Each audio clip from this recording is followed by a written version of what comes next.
ามเณรจุตนจุองค์อันหมายมีพระเดชพระคุณหลวงปู่พระเทพโกศลที่ปรึกษาเจ้าคณะภาคเจ็ดเจ้าอาวาสวัดศรีโสดาพระอารามหลวงตำบลสุเทพอำเภอเมืองจังหวัดเชียงใหม่พระเดชพระคุณหลวงป่อท่านเจ้าคุณพระเทพปริยัติเจ้าคณะจังหวัดเชียงใหม่เจ้าอาวาสวัดเจ็ดยอดพระอารามหลวงตำบลจางเผือกอำเภอเมืองจังหวัดเชียงใหม่เป็นต้นเป็นประธานตระจนครูบาอาจารย์พระเจ้าประสงค์องค์สามเณรจุตนจุองค์โดยความเคารพ ก็ขอเจริญสุขเจริญปอนสาธุชนญาติโยมพุทธบริษัททุกท่านขอน้อมต้อนรับทุกท่านเข้าสู่รายการมรดกธรรมกำเมืองต่างสถานีวิทยุพระพุทธศาสนาแห่งชาติและสังคมคลื่นเพื่อการศึกษาพระพุทธศาสนาและวัฒนธรรมส่งสัญญาณกระจายเสียงจากสถานีวิทยุวัดฝ่ายหินตำบลสุเทพอำเภอเมืองจังหวัดเชียงใหม่สถานีวิทยุวัดหนองกายตำบลสันปะยางอำเภอแม่แตงจังหวัดเชียงใหม่สถานีวิทยุ CM77 วิทยุอินเทอร์เน็ตล้านนาสถานีวิทยุพระพุทธศาสนาจังหวัดเชียงรายส่งสัญญาณกระจายเสียงที่ดอยม่อนจำปีวัดพระแก้วจังหวัดเชียงรายสถานีวิทยุพระพุทธศาสนาและจริยธรรม FM 96 เมกะเฮิรตซ์กระจนวิทยุชุมชนเสียงตามสายหอกระจายข่าวตามวัดตามวาตามหมู่บ้านต่างๆพร้อมกันนี้เจริญปอนญาติโยมเนอะที่ได้ติดตามรับชมรับฟังทาง Facebook เฟซไลฟ์ในขณะนี้ที่หันหน้าจอก็มีแม่หมอมัทนาอำพันธ์แล้วก็หน้าหนาวที่แล้วโยมทองคำที่บงคำโยมปัทมาแจมโรเข้ามาติดตามรับชมรับฟังกันในยามเจ้าก็ปากันวันนี้อากาศยามเจ้าก็จะเย็นๆซะหน่อยแล้วก็ครึ้มๆเพราะอยู่ในช่วงของฤดูฝนแต่คืนนี้ก็ตามในหัวในเวียงหลายที่หลายตังก็คงจะน้ำฟ้าน้ำฝนถล่มนักพ่องน้อยพ่อง ตามช่องลมเจริญปอนโยมปีสุปรณีรูมาเด้อกำลังเข้ามาติดตามรับชมอ่านเปิ้นไลฟ์สดกันโดยเฉพาะครูบาอาจารย์หลายวัดหลายวาไลฟ์สดตอนฝนตกบางที่ก็ตกนักพ่องกลางพ่องอย่างที่ได้บอกไปบางที่ก็ได้รับความเสียหาย หลายที่หลายตังโอ้ไวสาปารมีท่านเจ้าครูบาท่านใจเนอะโอ้ตื่นเจ้าครูบานี่เป็นลูกเจ้าแล้วก็เป็นกุ๊กตัว เปิ้นเป็นกุ๊กตะวาหันเปิ้นนั้นวันตะวาก็หันเปิ้นแกงอย่างก็แกงออกเป้าบรรยายตัวลักส่องพอเปิ้นอยู่เนอะลักน้ำลายปุ๊กอยู่ตั้งจิตอธิษฐานภาธนาสวรรค์นำมาจะข้ามน้ำปิงมาทำเพศก็จ้า ไหว้ตาท่านพระครูท่านครูบาตัวเนอะขอรักษาสุขภาพตัวเนอะก็เป็นห่วงโมเดลซึ่งกันและกันตัวพอหันเป็นไรสดตะวาวัดอะไรอย่างสีปีเมืองกะโอ้ก็ไปดีดูท่านเจ้าบนทางหลังน้ำล้นหลังคาพอไหลลงมาในห้องในหอเพิ่นพอมันไหลลงคันไดโฮงพออย่างน้ำตกก็แสดงว่านักแก่แต่ที่วัดวังสิงคำนี่หมอกบให้บดีหมอกเย็นตามดอยห้างบาทก็ถ้าจะหมอกม่วนเนาะคุณพระท่านเจ้าเนาะเพราะว่าฝนนี่มันจะไปตามร่องมรสุมร่องของอากาศอันนี้ก็เป็นห่วงหลายวัดหลายบ้านหลายบ้านหลายจองเนอะเจริญปอนโยมปี้อัญชลีคำคิติกำลังเข้ามาชมอยู่ก็ขอน้อมต้อนรับด้วย พ อากาศเริ่มแล้วเนอะนิ่มเจ้โควิดเนอะไอคลอกนี่มันใจแต่นะอากาศ วันนี้ก็ขอให้เป็นวันแห่งความสุขของทุกท่านเนอะตื่นเจ้ามาเรายังมีลมหายใจอยู่สู้กันต่อไป เมื่อยังมีลมเราก็ต้องมีเรื่องมีงานที่จะต้องทำถวายการต้อนรับท่านเจ้าสิทธิชัย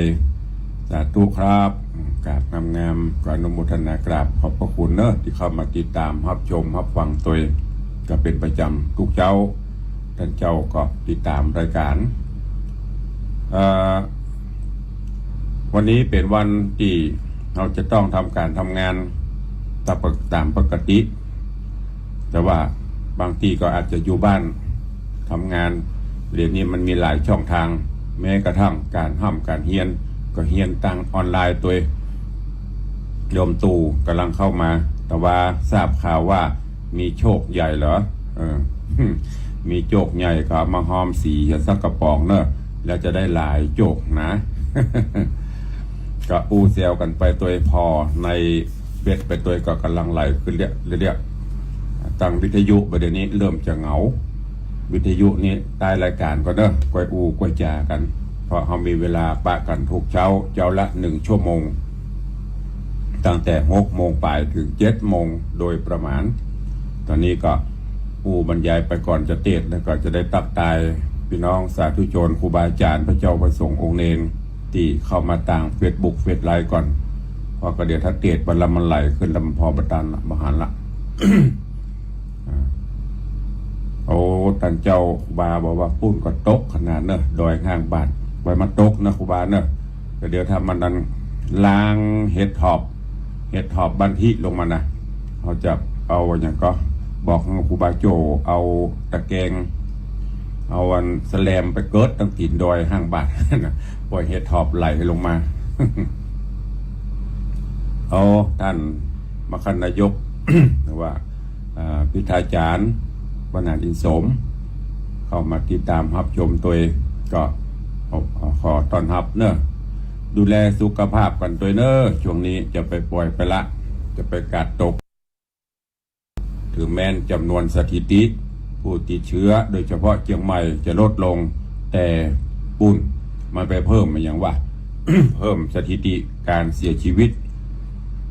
จากที่มาก่อนดื้อขนาดมาตั้งปีแล้วมาละซาวปลาย30พอมาหลังๆนี่พรวดขึ้นวันเดียวซาวปลายก็มีก็น่าเป็นห่วงเนอะในช่วงที่จำได้ที่ท่านครูบาเพิ่นมาเทศน์ศพพี่สาวท่านครูบาพระครูวิเชียรปัญญา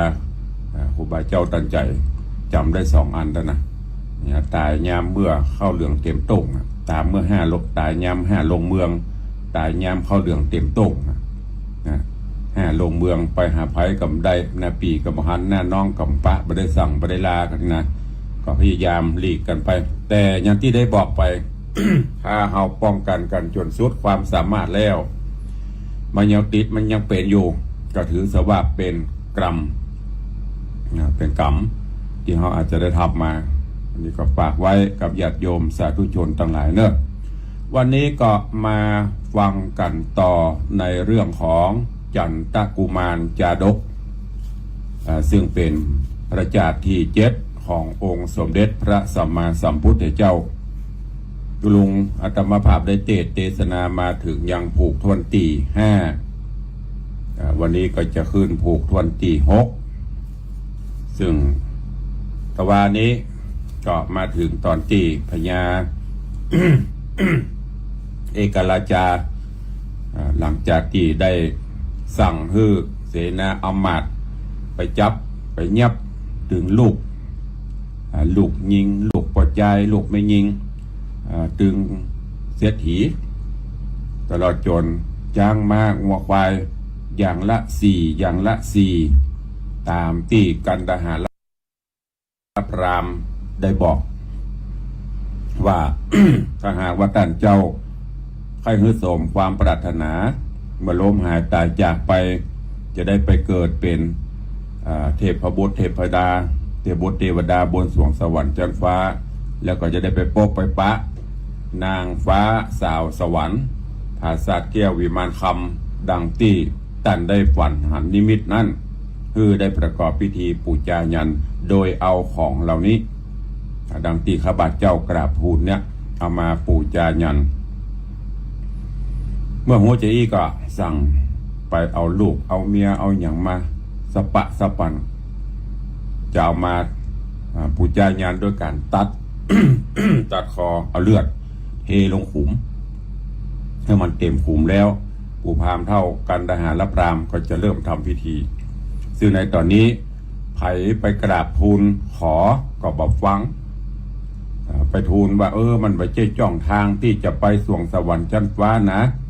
ยิ่งจะนำปลาตันไปตกมรรกอเวจีเห็นนะเปิ้นก็บอกฟังกับกันทหารและพราหมณ์คนเดียวจนกระทั่งวันนี้ป่อ พญาคือพญาวัสวดีไปแหมแม่ไปแหมมเหสีแม่เปิ้นไปแหมไปบอกเนี่ยลูกเฮ้ยมันใจนะ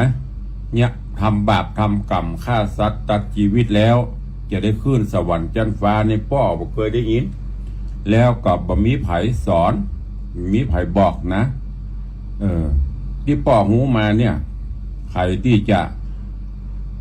ขึ้นสวงสวรรค์ชั้นฟ้าหรือว่าจะได้อยู่สุขบานหวั่นใจสุขกายสุขใจจะต้องเป็นคนมีศีลมีธรรมถ้าเป็นธรรมดาสามัญชนเขาตั้งนี้ไปก็คือตั้งแต่ศีล5 ข้อเป็นต้นไปเว้นจากการฆ่าสัตว์ตัดชีวิตเว้นจากการลักทรัพย์เว้นจากการเล่นจู้อย่างพวกเนี้ยที่ปอได้หูได้ยินครูบาอาจารย์เปิ้นแนะนำมาแล้วก็หลายท่านเปิ้นปฏิบัติตามเนี้ยเปิ้นก็มีความสุขกายสุขใจมีการฮืดตานมีการรักษาศีลเจริญเมตตาภาวนาแบ่งปันความสุขส่วนตัวเพื่อประโยชน์ส่วนรวมบหารแก่อมิตรสินจ้างบ่มีอคติใดอันนั้นน่ะบุญกุศลแล้วเนี้ยจะส่งนำปลาเปิ้นไปเกิดบนสวงสวรรค์ชั้นฟ้าแต่อันนี้ ลูกซ้ำจะมาฆ่าลูกตัวเก่าบอกปอฆ่าเมียแหมเอาเจ้าบ้านเจ้าเมืองมาแหมตลอดจนสิงสารสัตว์แหมพ่อหันว่ามันเป็นบาปเป็นกรรมอันหนักเนอะลูกเนอะและยิ่งเขาเป็นเจ้าฟ้ามหากษัตริย์อิสมยิ่งจะต้องมีทศพิธราชธรรมที่จะต้องนำปัจจัยนักกว่าเจ้าบ้านเจ้าเมืองนับตั้งแต่สีลังเป็นต้นมีการฮือตานรักษาศีลปริจาคังตัดความขี้เหนียวอย่างต่างๆอาชวังมัทวังอาตปังหมดเนี้ยจิบข้อ10อย่างที่พระท้องว่าทศพิธราชธรรมหรือว่าธรรมของพระราชาแต่ไปแจ้งกับพระราชาแม้กระทั่งสามัญชนคนธรรมดาก็สามารถเอาไปปฏิบัติได้เพื่อที่จะบุญเหล่านี้นำปลาเอาไปพบไปปะบนสวงสวรรค์ชั้นฟ้าป้ออู้จะได้ก็ตาม ลูกคือเอกราชาก็บอกฟังยืนยันที่จะปฏิบัติตามพิธีกรรมที่กันทหารพราหมณ์ได้กราบทูลแต่ว่าได้เทศนามาถึงที่นี่ยบผูกทวนที่5ไปเวลาหมดลงก่อนวันนี้ มาฟังกันต่อเนอะจันตะกุมารจาดกผูกทวนที่6เรื่องราวจะเป็นจะได้ติดตามรับฟังกันไปสาธุเจริญปอนนั่นท่านผู้กองสายันอนุศาสตร์ผู้ช่วยอนุศาสตร์ได้เข้ามาวันนี้เป็นมังกรมงคลเนอะอยู่บ้านหยุดเชื้อเพื่อชาติ ช่วงนี้ได้ไปในซากคนให้การไอเบียร์เนาะไอเบียร์นี่ไปตลอดนะพร้อมลงเฟซนะวัน2 ตี3 ตีเจ้าสายบ่ายค่ำดึกของตุลุงดักปิ้งเนอะพวกของดักปิ้งประกอบกับงดตัวไปไหนช่วงนี้ก็ต้องเซฟตัวเก่าแล้วตุลุงเอาอย่างมาชันนะเป็นอย่างถอนเน่าเมื่อก็ได้ ชันได้ตอนที่มันมีมาม่าปลากระป๋องก็ชันกันไปก็ไม่กลัวก็น่ากลัวล้ำก็บดีเจริญปอนเนอะไออุดกับวิระเข้ามาชมตัวเองอยู่บ้านอยู่จองก็ดูแลตัวเก่าตัวเนอะแล้วก็มีวันนี้มี พ่อเลี้ยงสีมูลพ่อเลี้ยงสีมูลก็เข้ามาตัวขอแสดงความยินดีตัวเนอะเปิ่นได้รับพระราชทานเครื่องราชตัวฉลองมาได้บอกเนอะเบานักยอดช่วงนี้ยุคโควิดโมเดลเสียวกันก็เอาสัก10,000ก็พอละเอาละเวลาล่วงเลยไปเรื่อยๆเนาะฟังน้ำฟังธรรมกันก่อนกำเดียวใต้รายการก้อยมาอู้มาจากันภาษาหน้าใหม่ดังที่ได้ปฏิบัติกันเนอะติดตามรับฟังธรรมเทศนาปืนเมืองเหนือเรื่องจันตะกุมารจาดกในผูกทวนตี6ณโอกาสบัดนี้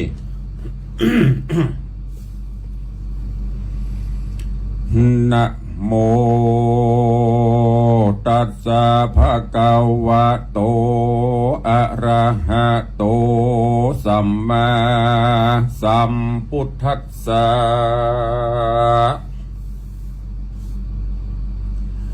ตังขะนันเยวะโปธิสัตโตเจจินเตสิติสัทธโวดุราสัพปุริสะตังลาย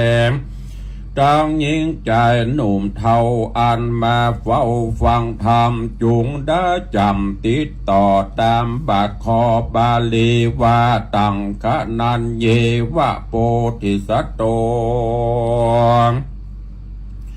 ดังนี้เป็นตนบัดนี้แด่เตอตังขะนันเย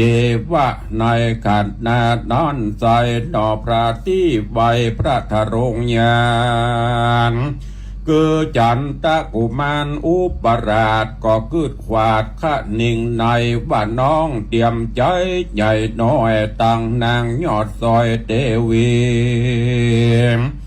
ตั้งเศรษฐีจางมาจักได้ความนามรนาจุมญาติกาปิพ่อแม่ตั้งเท่าแก่ตานายแห่งคนตั้งหลายนั่นใส่เตี้ยงได้ห้อนไม่ขี่โคมตุกท่องโถมไม่เดือดบ่หูแห่งเหือดเบาบางย้อนตัวเฮานี่แล้วหากเป็นเก้าป่ามีเจ้าปุรีไพรไตหูแกงไข่ขี่ยามก็จากนินตาเล่าเศร้าไปลอดดาวแดนไกลกวนเฮาเดียวไวไปไวขอพระปอดไทยภูมิได้พานี้ภายโพดหือปนโตดตั้งตายคือคนตั้งหลายมวลหมู่ได้ตั้งอยู่เมินไปกันคัดนิ่งในเมียนแล้วเจ้าหนอเกี่ยวจันตะกุมารก็ไปกราบทูลสาหขาบว่าไอซึ่งป่อไทยเอกลาจาว่าข้าแด่พระปิตาเจื้องเจ้าตนเป็นเก้าปุรีขอป้อผ่านนี้ตัวข้าตั้งน้องลายิงใจเตวิหลายหนอดเนาตั้งสี่เจ้าเศรษฐีงัวงามดีมาจ้างอย่าเหือได้มั่งมรณาขอเมตตาภายโพดฮือโปนโตตังตายฮือเข่าตังลายจุผู้ใดตังอยู่ยาวไปข้าแด่ป้อจอมไตเจ้าฟ้ากันตัวข้าคำจายเมโตโอดลานับใหญ่ก็กวนใส่ตันตะกามตามกองทำแต่ก่อนเจนปูมอนเดิมมาหรือถอดถอนยศทาเสียงขาดตัดเยื่อจาดวงใหญ่แล้วส่งไปอยู่ไกลเป็นคาไปอยู่ไกลเป็นคาใจกระทำการแห่งปโรหิตาจันผู้เท่าตรับต่อเต้าบำวาย โลกก็จักผ่านผ่านด่วนหาเอาตามพ่อเต้าได้ตกปานหรือป้อจอมควันอิราชกลัวเป็นอุบาทหานีจะขับลูกหนีกลาพรากออกไปจากเวียงใจลูกจักก็จักไปบ่จะเอาไปหน้าเป็นหมายก่อนพันภายไต่เต่าขอกินข้าวตัวไปคำตีนาก็จักนอนที่หันตามหลืบจันหินผาตามฉายาห่มไม้หรือที่จิ้มไกลต่างเตียวจักบ่เหลียวปิกปอกไม่น่าออกขึ้นมาเม่นจักเครื่องกากันอยากตุกลำบากดาตายก็บอกมีหมายปอกเต่ามาที่เก่าเวียงใจมีโรคาภัยใหญ่น้อยมาจ้องหอยอินทรีเป็นตุกขีไม่มาดชีวิตขาดวำวายเหนือดินทรายฝุ่นแย่หรือกลางป่าดงดำก็สุดแต่กำปางก่อนจับมาไล่ตอนตัวตานกันดอกคุณทันนากันดอกคุณทันยอดซอยกล่าวเสียงถอยกำจามเจ้าปาลาเอกราชฮ้อนไม่มาดปานไฟมีหอละไทยไหววันมีหอละไทยไหววันย้อนหากลูกนอจันตะกุมารจริงมีราชองค์การต่อถอยโดยกำอ่อนอ้อยวอนหูว่าดูราสายบุญจูลูกป้อเจ้าอย่าจะต่อยาวไปกำอันใดเจ้ากล่าวป้อก็มาฮ้อนพระเผาเรือลายบัดนี้ป้อบอมาไฟคองเปื่อไปเกิดห้องคงสะบันป้อจักเลวปานปงขาดหือโอรสราชสวัสดีตั้งเศรษฐีจังมาตั้งลูกนอนลาใจยิงตั้งนางเตรียมคิงห่วมคังบอกหือมวยมั่งเมื่อมอนกันเต้าผู้ทอนเอกราชสูดเสียงขาดกำจามก็มาบอกฮือราชปุริสาน้อยใหญ่อันขามใจกระทำการว่าดูราคนหานเฮยทวนนาสู้อย่าจะเมินนานไปจุงเรียวไว้ตั้งหมู่เล่นไปสู่สนาม แล้วปล่อยงวงงามจ้างมาตั้งลูกนอดลายิงใจเตวิไลหนุ่มเนาตั้งสีเจ้าเศรษฐีฮือเขาสวัสดีจุผู้มีชีวิตอยู่เมินไปจุมคนในใจกล้าฟังเจ้าฟ้าโป่งปันก็ปากันด่วนหาวตามอัจญาเต้าต่างบัดเดียวก็มีหันเล่นนาอาถาดน้อยกาลานอนใสยังมี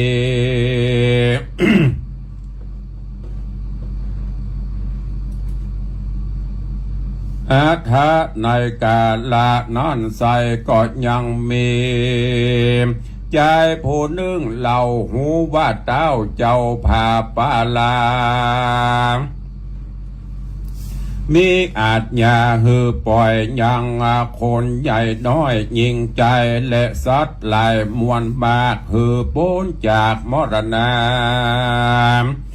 ตอดตูมลาละไว้ยังปรีกำใหญ่จุอันมันก็รีบภายพันไววองออกจากห้องเวียงใจไขกำไปห้องด่าเสิงพรามบาปกราปะโรหิตาอันมาลอราอยู่ทาเปือเฮือเจ้าฟ้าหอจานได้ปูจายันกุลมาตามมันหากตุนสาวัดดูราปัดโลหิตาผู้ไปบัดนี้เต้าไทยผู้บานเมราชองค์การเฮือปล่อยยังคนใหญ่น้อยยิงใจตั้งซัดหลายน้อยใหญ่มดเสียงควายดิเลมเหตุพระผู้มีเจ้าหนอจังบ่ไฟอังกระทำยังพรีกรรมฮึกหยาบอันเป็นบาปนำนาบ่ผาดานาไฟของจักไปเกิดห้องคงสะบันเมืองจุงเรียวปันด่วนแหวปอกเข้าสู่ดาวปาลาเอาพระลิญาลูกเต่าแห่งเมืองนานแล้วมาไว้เอาดาบคมใส่ฟันฟาดเฮอชีวิตขาดดับคานเพื่อปู่จายันกุลมากอันเมืองหากจะใครเมืองเตี้ยงใดไปบังเกิดในจันฟ้าเลิศตาวะติงสาบ่อยาจะเล่นน้ำตีนาปโรหิตาบาปเศร้าหูเงื่อนเก้าขี้ยามว่าเจ้าปาราธิราชงดเว้นขาดปรีกรรมบอกกระทำกรรมหยาบอันเป็นบาปหึกนา ตามมันดาแต่งใบมันก็โคดไม่ปานไฟเล่นเร็วไวด่วนหาวไปไว้เต้าผาปารามว่าข้าแด่มหาราชเจ้าโตโหนเป็นเก้าเวียงใจข้าได้ไข่กล่าวจี้เฮอแจ้งทีตามรายว่าการยังหมายไฟของไปไข่ไปเกิดห้องพิมานบนจุ่งสร้างกุศลหลายหลากคือสละพรากคือสละพรากวังไปตอดอะไรอ่วงหอยอย่างลูกน้อยเมียแปงนำไปแต่งฟันฟาดเหือชีวิตขาดดับคันเพื่อปูจายันวิเศษตามสัตรเพศโบราณบุญเจียงคานลำเลิศบาปบะย่อมบังเกิดมีมาญามอละนะกระพรากตายละจากเมืองโคนก็จากย่อมเอาโตโหนไปเกิดในจันฟ้าเลิศบ่สงสัยเต้าว่าคนในโลกใดไผเนี่ยบ่ได้ดิเลมมีแต่พระภูมินี่แล้วจักเป็นเก้านำต่างจริงได้วางโป้งขาดหือพวกหาวหาดคนหานยับสายผู้บ้านลูกเต่านางดอดเดาเตวีตั้งเศรษฐีจ้างมานำมาพร้อมนาเรียวปานเพื่อปู่จายันกุญใหญ่ตามฮีดแต่ไทยเดิมมาฮือขาดาจุสิ่งพร้อมทวนยิ่งบัดเดียวข้าก็เร็วด่วนหาวตามอาจญาเต้าจุประการบัดนี้พระภูบาลเท ฮิราชปอยมาตัดขาดพรีกรรมบ่ตามกรรมแรกแต่เก้าผิดฮีเต้าเจ้าเดิมอ่อนเหตุเต้าผู้ทอนปางก่อนเจนผู้มอนปิตาเตียนย่อมจ่ามั่นแก่นสัจจะแน่นกับใจขายกรรมใดแนบมันเนี้ยดังอันตามกรรมเมื่อนานเจ้าห่อคำเอกราชวังถอยวาดทุนสาแห่งปาโรหิตาปราบเศร้าฮ้อนไม่เอาปานไฟก็คือคนในพวกน้อยอันจะถอยฮึกหานยับจันตะกุมารโตนองค์อาจตั้งโอราชบุตรราชธิดาอ่อนน้อยนางยอดซอยเตวีตั้งเศรษฐีจังมานำมาพร้อมนาบัดเดียวก็มีหันเล่นนาในกาละนั้นเราหนอพระเจ้าทะลงยานคือจันตะกุมารอุปราชก็อภิวาททุนสา ว่าข้าแด่พาญาตนป้อขอจุงกึดต่อไปหลังเมื่อลูกยังอ่อนน้อยไปหูถอยกำคนป้อหักตนลูกเต่าจุอาจุกำเจ้าลุมลามีสิเนหาไฟห้อยใจก็เอื่อยแป่งปันสีสืบคืนวันจะใจเถิงขึ้นใหญ่ตีขา สันได้จ่าป้อเจ้ามาจังลูกเต่าไปลางสังบ่จังเมื่อยามก่อนยามลูกน้อยอ่อนยังแดงสังบ่แต่งวันฟาดเหือชีวิตขาดตายไป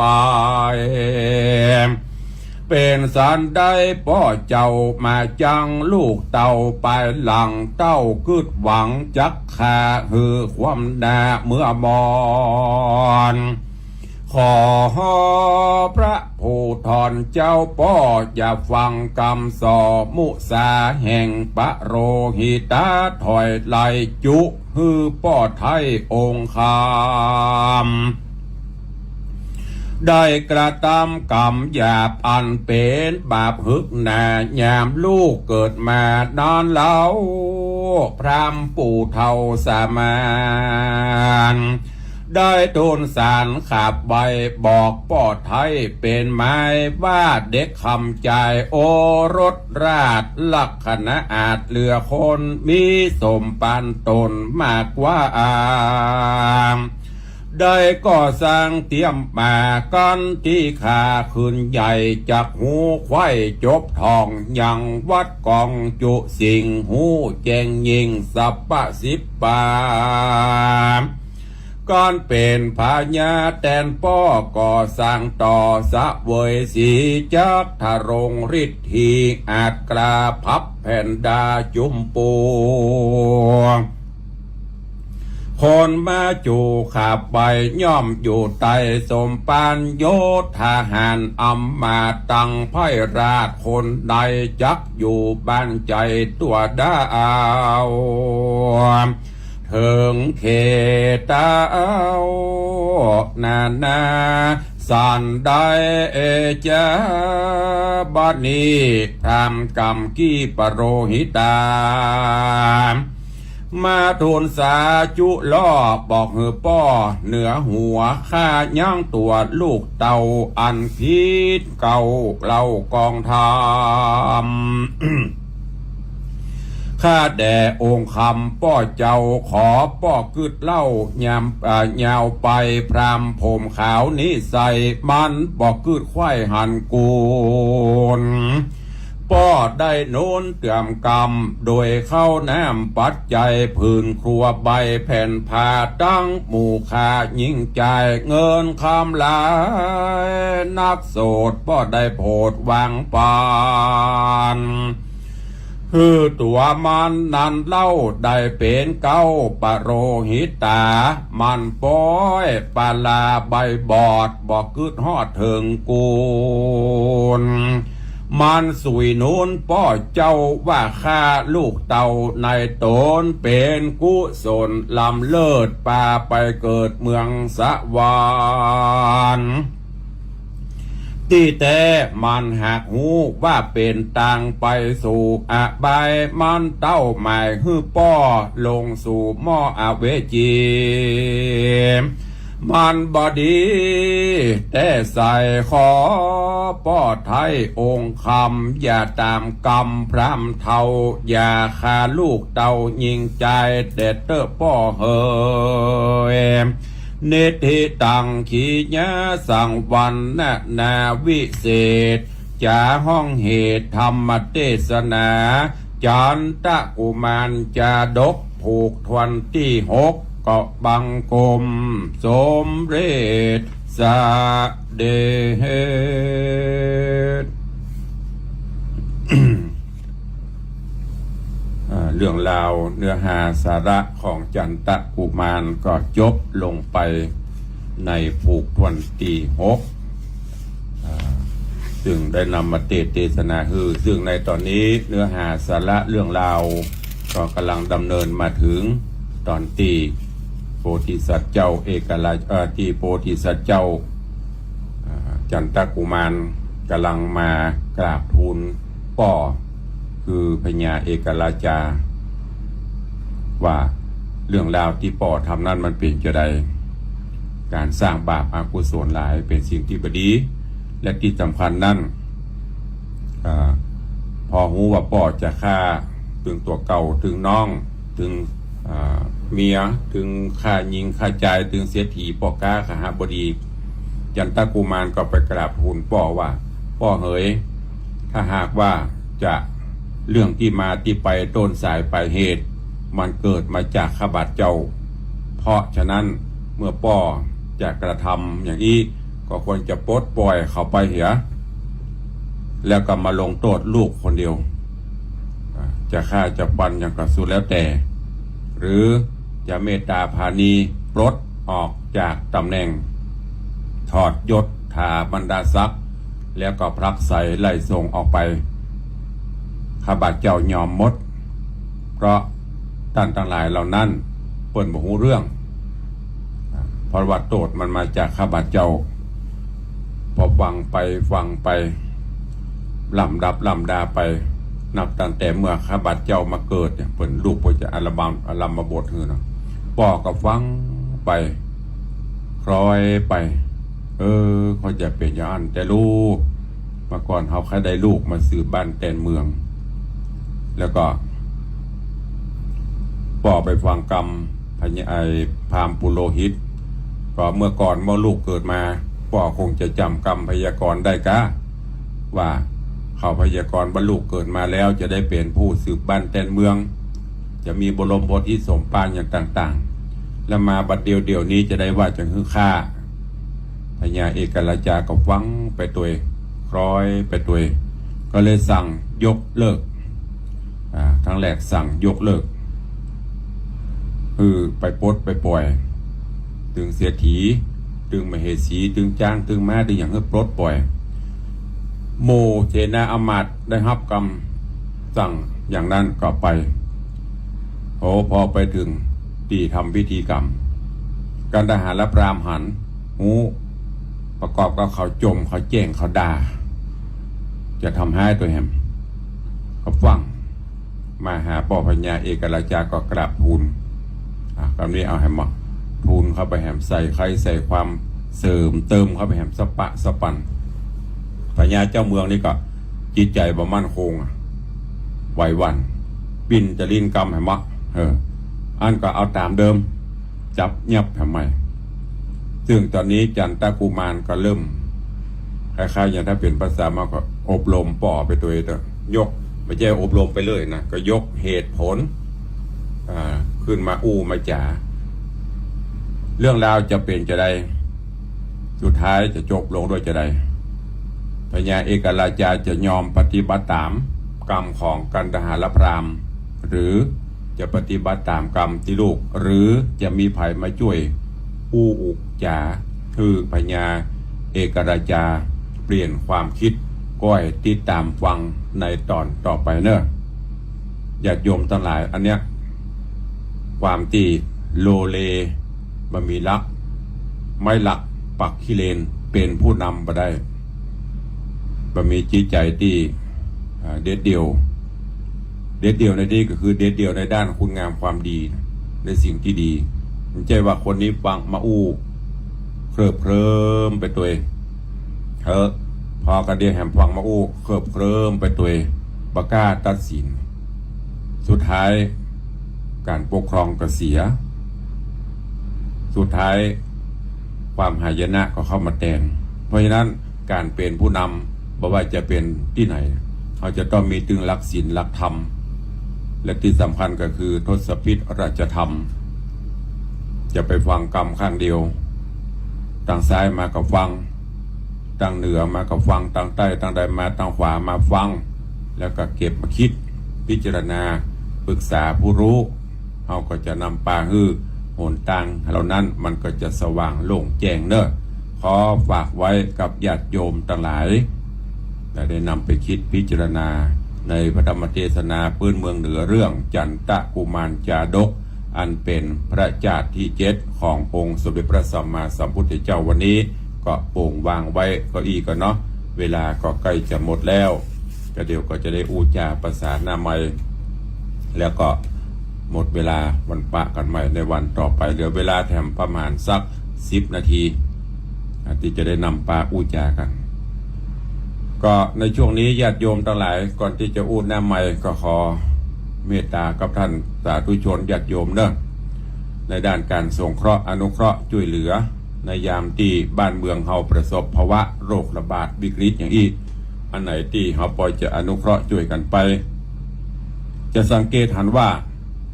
ในโรคโควิดมารอบแรกมีการตั้งโฮงการมีการแจกของมีตู้ปันสุกแต่มาถึงระลอกที่3ต่างคนก็ต่างตุกไผ่ปั่นไผ่ก็ไม่ได้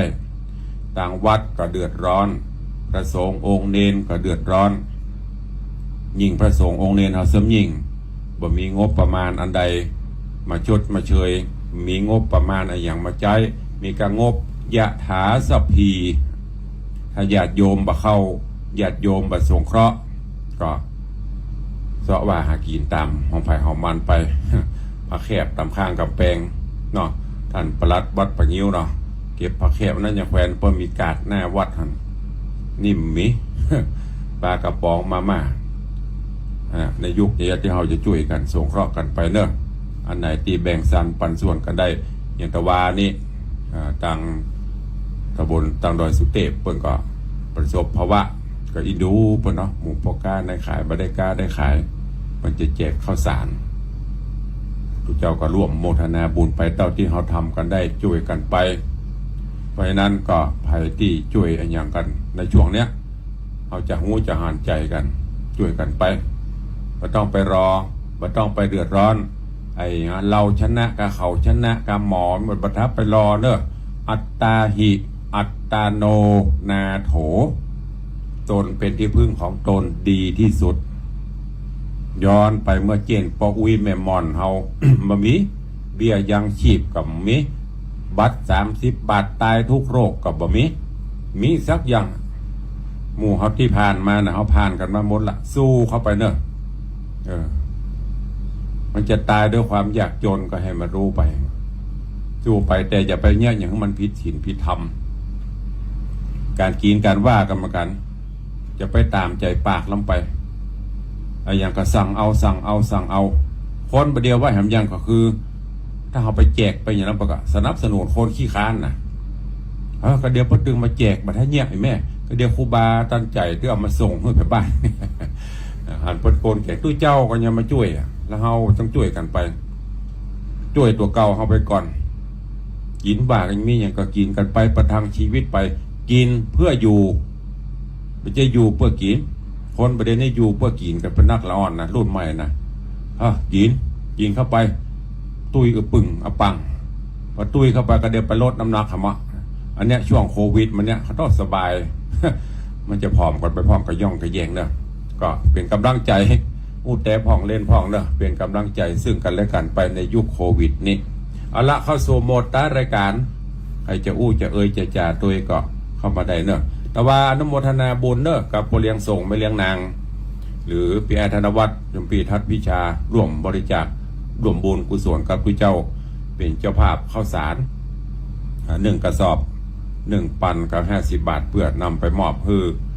ที่เปิ่นขออนุเคราะห์มาตังดอยสุเทพก็ขออนุโมทนาบุญด้วยแล้วก็มีโยมเนี่ยโยมนพวรรณศรีวิชัยมาสีดนใจใจในร่วมแหม300อันนี้เป็นบุญด่วนทันใจหอมข้าวสารเปิ่นไปแจกสงเคราะห์อนุเคราะห์ในยุคโควิดมีก็ตะกี้ไผ่โทเข้ามากำดังสถานีวิทยุเป็นจะได้พ่องออกก็ว่ามันดักไปคอมสะดุ้งไปกำตะกี้ถ้ามันบอกออกก็อู้กันตั้งแน่เฟซเนาะทางวิทยุเป็นจะได้พ่องขอเมตตารายงานผลเข้ามาหน่อยสิพอเลี้ยงโทรเข้ามาแล้วถ้าดีอยู่เจริญปอนไม่สายออกอยู่ครับตะกี้จะดีหรอครับตะกี้มันแวบไปกำนึกว่ามันดับไปเลยนึกว่ามันตัดตอนนี้อยู่ไหนตะปูนกันอยู่ฝั่งเดี๋ยวอยู่เนี่ยปากกอยครับอยู่ในรถออกมาเลยครับสัญญาณชัดเจนดีเนาะชัดเจนอยู่ครับพอได้อยู่ครับก้อยเนอะต้องฟังขอบคุณหลายๆบุญรักษาเนอะแล้วสาธุมากสาธุอยู่กับบุญกิจบุญการแล้วครับบุญรักษาอยู่ดีมีสุขพยันตรายผู้สิ่งผู้อย่างไปทางอื่นทางไกลเนอะใกล้จะไปแล้วนะกำลังไหลไปละไปแล้วสาธุอนุโมทนาเนอะบุเรียงเนอะกำลังใจกันไปครับไปแต่ครับสาธุขอบคุณกับโยมพี่ไอธนวัฒน์สุสินคำกำลังปฏิบัติงานของเพิ่นอีกหน้าที่ก็ขอบุญรักษาเนอะเดินทางแคล้วคลาดปลอดภัยเอาสายต่อไป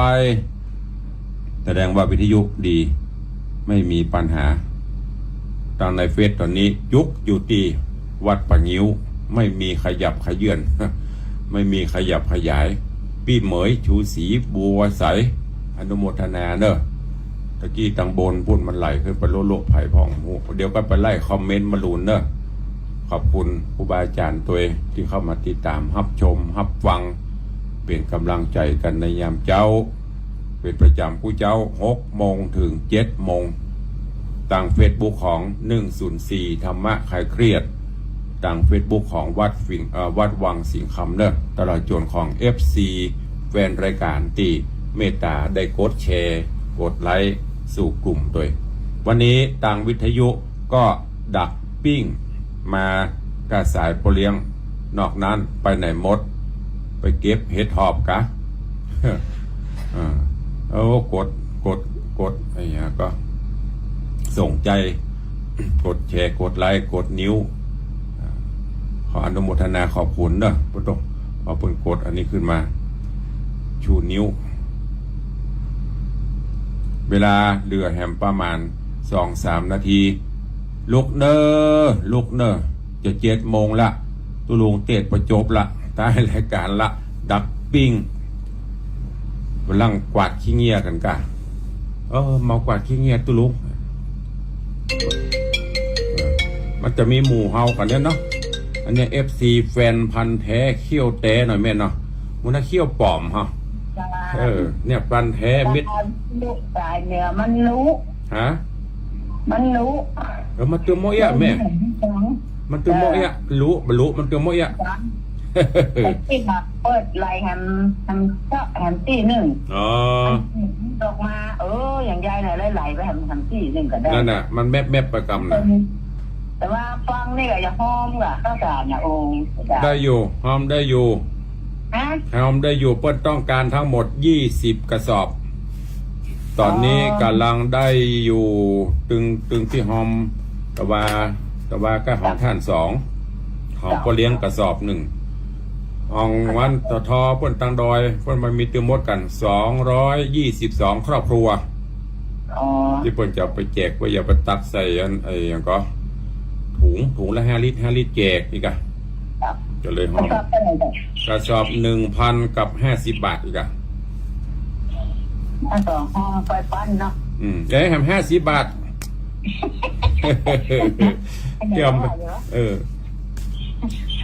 เอาไป1 กระสอบ เจ้าหนึ่งกระสอบ สาธุ เดี๋ยวนี้นะจะโอนตังค์เลย เป็นอย่างโอนมาถ้ากับโอนต่อไปคือพวกนั้นน่ะ แต่ว่าก็โอนไปแล้วหล่อมไปเรื่อยๆจนกว่านี้พ่นยังฮับอยู่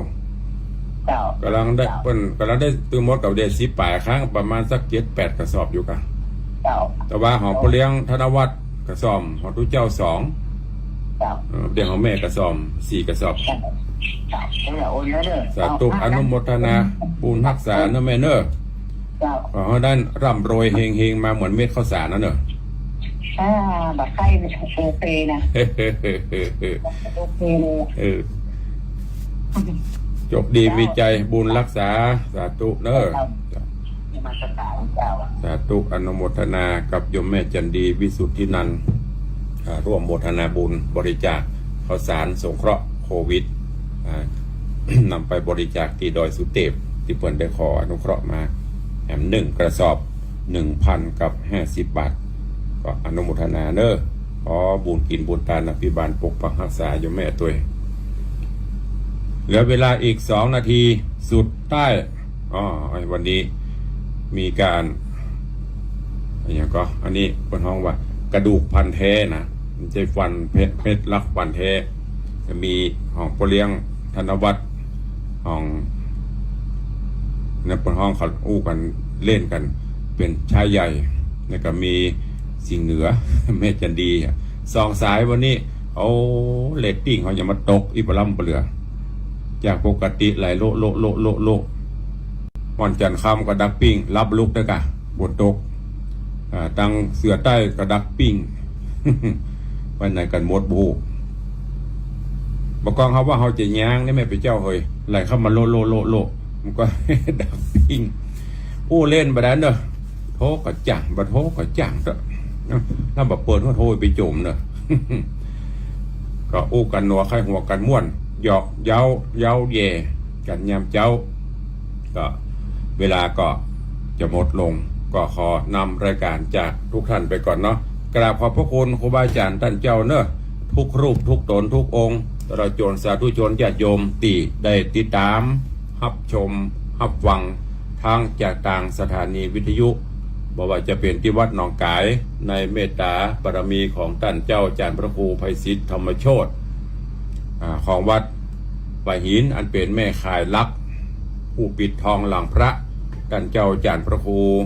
สมุวิสุวัตวรกิจโจในผู้อำนวยการสถานีวัดฝ่ายหินตลอดจนตัง CM77 ผู้อำนวยการต้อม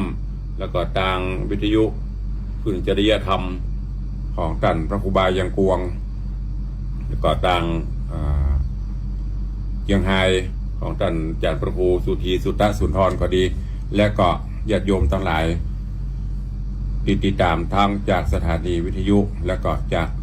ต่าง Facebook เนอะขอกราบขอบพระคุณและอนุโมทนาบุญกับทุกท่านวันนี้ก็ขอนำรายการจากไปก่อนแล้วก็ขอบุญกินบุญทานได้พิบาลปกปักรักษาทุกท่าน